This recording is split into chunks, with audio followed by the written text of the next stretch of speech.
Dad, you said oil comes from underground. But how do people actually get it out and bring the oil to the surface? Great question. Getting oil out of the ground is a massive engineering operation. It takes years of planning before a single drop comes up. Think of the ground like layers of a cake. On top is the soil and rock we can see. Way down deep, may mile tubulas, is where the oil is trapped, like a sponge full of oil. First, engineers need to find the oil. They use something called seismic surveys. They send sound waves deep into the ground. The waves bounce back differently when they hit oil-filled rock. That tells engineers exactly where to drill. Wow, how big are they? Once they find the oil, they bring in a drilling rig.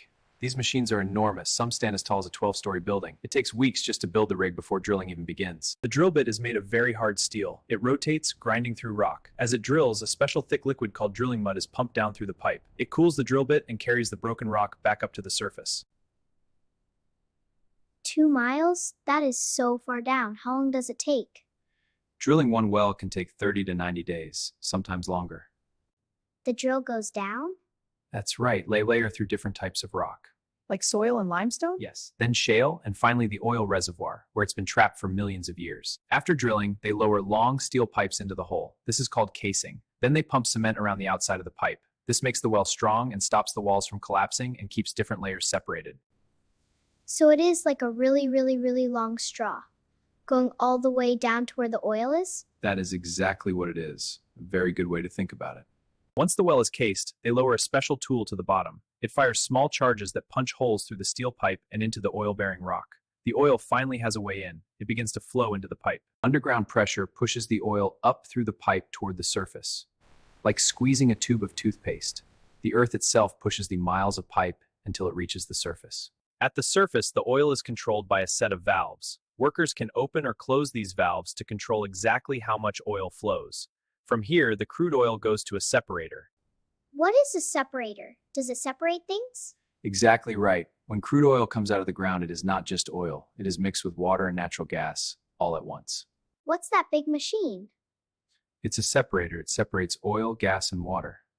How does it do that? The gas float settles in the middle. The water sinks to the bottom. Dad, what happens to the oil?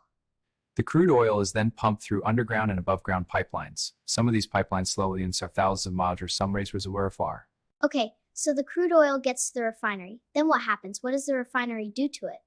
The refinery heats the oil to separate it into different parts, like gasoline and other fuels. Oh, I see. When the crude oil arrives at the refinery, it first goes into large storage tanks. From there, it is fed into the refinery step by step through a very carefully controlled process. The goal is to separate it into all its different useful parts. The first step in the refinery is called desalting. The crude oil still has salt water mixed into it from the underground reservoir. That salt would damage the equipment, so the refinery removes it first using electricity before doing anything else. The main step is called distillation.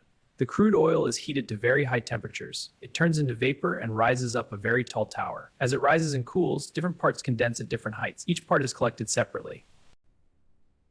So from one thing, you get gasoline for cars, jet fuel for planes, diesel for trucks, and the stuff that makes roads? All from the same black liquid.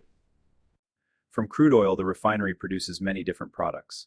LPG, the gas used for cooking and heating, lubricating oil for engines, and asphalt for paving roads. The refinery also has a process called catalytic cracking. Some of the heavy oil that comes out of the bottom is too thick to be useful, so the refinery breaks the electrical apart using special powder catalyst. This creates more gasoline from the heavy leftover oil. The refinery also produces something called naphtha.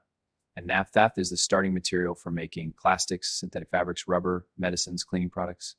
Is he made for kids? Yes. How is crude oil used? From the naphtha fraction, petrochemical plants make ethylene and propylene. These are the building blocks of bottles you drink from, the rubber in your shoes. My pajamas, the carpet, the remote, the cushion, all of it has oil in it? One way or another, we live inside a world that crude oil built. Once the refinery finishes, the gasoline goes in tanker trucks to gas stations. Diesel goes by train and truck to depots. Jet fuel travels through underground pipes directly to airports. Heavier products go on ships to factories around the world. Dad, can we keep doing this forever? Getting oil out of the ground, refining it, using it for everything? That is the most important question of your generation. Why do we need to find new energy? The world uses more oil every year and will run out one day. Burning it damages our atmosphere, so we need to work on renewable energy instead of crude oil. I want to be one of those engineers. The ones making the clean energy. I think you will be.